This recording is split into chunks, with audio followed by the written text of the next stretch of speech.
Hey guys, we are back with another video. Episode 6. Yay! Today we're going to talk about... There's people staring at it. Yeah, bitch. What are we going to talk about? You're talking about... Yeah. What? Hey guys, so we are going to talk about the different sectors of finance. And what inspired this video is the fact that I rose my credit score insanely high very quickly. I think it was like 50 points. It went up. Period. Yeah, 50 or 60 or something like that. And I did so much research on credit that I learned a lot. So I'm going to just share my knowledge. Yeah, hold on. Another point that she made when she told me the idea of this episode was that we don't learn this in school, which is right. Go ahead. Yeah. No, for real, because some people don't understand. I had to learn credit. Yeah, on my own. we don't learn this shit at school. We don't. So there's different sectors of finance. I just thought of that because when you look at financial literacy, it kind of intimidates you, or at least for me, it intimidates me because it's so complex. It's so broad. So I started learning because of stuff that I was going through, the different sectors of finance. There's personal finance, there's debit, there's credit, and there's taxes. And today I'm going to talk about, I guess I'll talk about credit since we're talking about credit. Yeah. So what they don't teach us in school is that I don't even know how to transition. So what I learned is that utilization matters. What is utilization? Utilization is The amount of money you use. the amount of money that you use on your credit card, the balance basically that you have on your credit card. That's utilization. You want to keep that balance below 30. 30 is what they say, but I did it under 10%. Period. I kept it for 1 to 2% for a month or two, but I stay below 10 always. And my score shot up like a fucking rocket. And the other thing that I learned is that you want to keep a balance. Well, there's something called a statement closing date. You want to call your credit card company and you want to get that. I'm going to put you on. You want to call your credit card company and ask for the statement closing date. And you want to calculate what your line of credit is. Let's say I have $100,000 worth of credit. I want to take 10% of that and I want to leave that balance during that statement closing date so that the banks can see that there's activity, but I'm being responsible with the money because it's paid at the end of the month. They're going to know that I don't need that money. And what else did I learn? No, period. Go. Credit. What about people who might be in a situation where they overused their credit cards, they maxed their credit cards out, and they're just stuck? Because you're paying. I'm so happy that you brought that up because a loved one of mine doesn't have a good credit score, and I was trying to help a friend out. And by the way, I'm not a financial expert, so don't follow my advice. I don't know what I'm talking about, but I am putting you on from my personal experience. Period. So I told her that it doesn't matter if you skip a couple meals or if you don't give Christmas gifts or if you don't, just stop buying unnecessary shit. Stop buying unnecessary shit. Stop eating out. If you have to, just don't buy Christmas gifts. You have to pay off your credit card. If you have to choose between skipping a meal and paying your credit card, just fucking pay your credit card. Because you can be broke as fuck, have not one single dime on your name. But if you have good credit. The guy's being hella fucking weird. He's staring at the fucking truck. I think he lost. Huh? I think he's lost. Oh, he was hella staring in here. Bitch, he's looking in cars. What the fuck? Look, he's looking in that white car. Look. What the fuck? That motherfucker's drunk. What the fuck? I was about to scare you, but let me know. I'm gonna talk you on accident. If you had to choose to skip a meal to pay off your credit card balance, fucking do it. Because you could have not a dime to your name, but if you have good credit, you can get more lines of credit. You can buy a house. You can get a car. You can get anything, a phone, any necessity that you need. You can get because you have credit. It doesn't matter if you're broke. You could do 0 down. Why? Because, sorry, I'm filming my podcast. Yes. Leave me alone.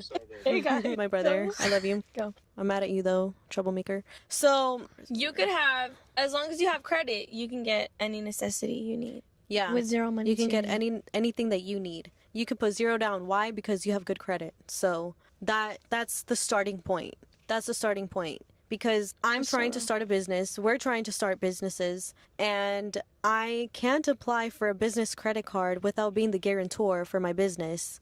And for that, they have to run my credit to make sure that the business in good hands. is reliable and responsible and is going to pay them back. So you have to start there. You have to start with good credit.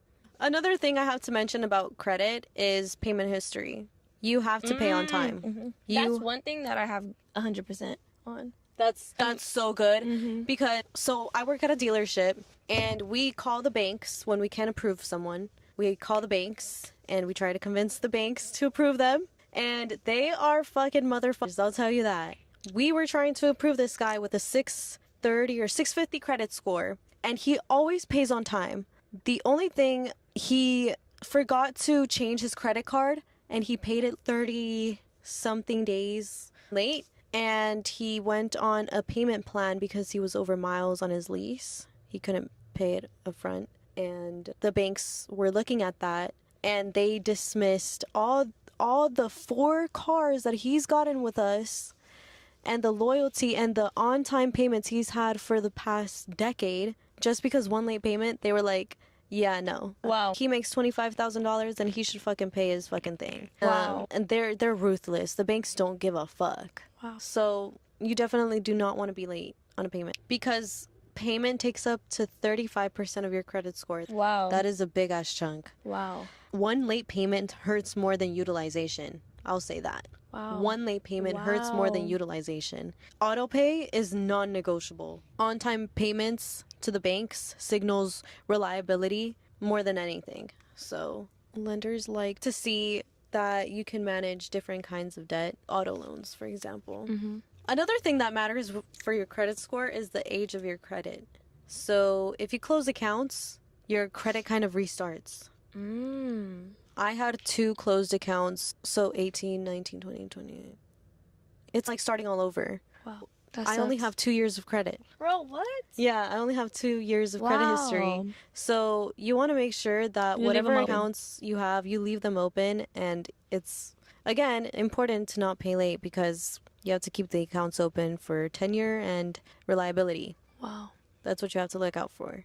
Another thing I want to talk about is hard inquiries versus soft inquiries. When you get a hard inquiry, for example, when you get a hard inquiry, that dings your credit for about 3 to maybe 12 months. Wow. Really? Yeah. For example, when I applied for my car, it dinged my credit like a couple points, right? And then it went back up after 3 months. I feel like 3 to 12 months is a long time. Yeah. So when you get a car or are planning for it, you want to make sure whatever you plan on using your line of credit for, make sure that you plan it accordingly because you just bought a new fridge and microwave. So you want to make sure the next time you apply for a line of credit, you want to wait at least 3 to 12 months. I can help you look at the inquiry is gone. Yeah.